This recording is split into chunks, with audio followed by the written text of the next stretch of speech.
Okay, I get this question a lot. People come to me, they look at our website, they look at a litter that they like, and then they suddenly realize that there's only one spot left. And the reasonable question is, well, shoot, should we put a deposit down? Because on the day of picking, when we come, there'll only be one puppy left. And what if that puppy's not a fit? That is a completely fair question. So let me walk you through on how to think about that. First thing is, for any breeder that has a litter that you think you want a puppy on, but only has one puppy left, you want to make sure you're clear on the deposit terms. In most cases, deposits are non-refundable. That's not necessarily bad. You just want to make sure that if the deposit is non-refundable, what are your options if on the day of picking, that puppy that's left is not a fit? In most cases, here's what you're looking for. You want the deposit to be transferable and for up to at least a year. Now, here's something to think about. While the deposit may be transferable and for up to a year, the question is, does the breeder you're working with, do they have enough litters planned in that time frame so that you can get a puppy within a reasonable time frame? So if it's a breeder that only does 1 or 2 or 3 litters a year, you may be waiting a year or more for a puppy. If that's okay, then you're probably fine to put a deposit down. But if you have an idea that you'd really like a puppy, say within the next 90 days, then the question becomes, okay, if this puppy's not a fit, what are my options over the next 90 days that I can transfer that deposit to? And that's a reasonable question. Here's the other thing about the last puppy.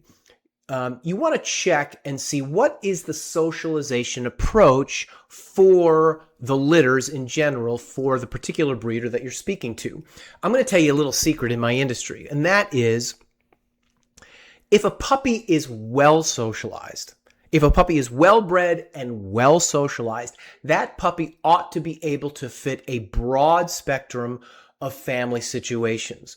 So people often think that, well, my situation is very specific. I have children or another dog, or this is my very first puppy, or I just lost a dog. All of that is valid and real.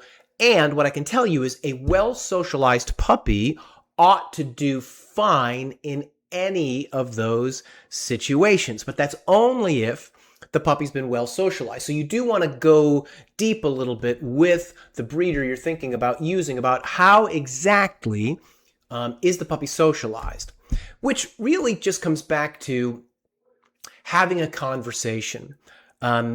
This really is probably the most important thing. Can you make a phone call? Will the breeder pick up the phone? And will the breeder have an in-depth conversation with you about your situation? And do you get a sense that the breeder's really trying to understand where you're at? A good breeder is going to be very well acquainted with a large variety of family situations. They're also going to be well acquainted with a wide spectrum of puppy temperaments and personalities, and they ought to be able to make a really sober assessment as to whether that one puppy left in that particular litter is going to be a good bet for you or not. It's quite often, by the way, that I'll tell people, absolutely, based on what you've told me, that, whatever puppy's left, I think you're going to be really happy, especially if you're leading with temperament, right? But I've also said the opposite. Based on what you're telling me, what I know about this litter, I think it might be best to wait for another litter. So here's the deal. The last puppy absolutely can be right if you have a good understanding of the deposit terms, of the way the puppy is socialized, and you have a good in-depth conversation with the breeder about what the options are with the particular litter that you're considering.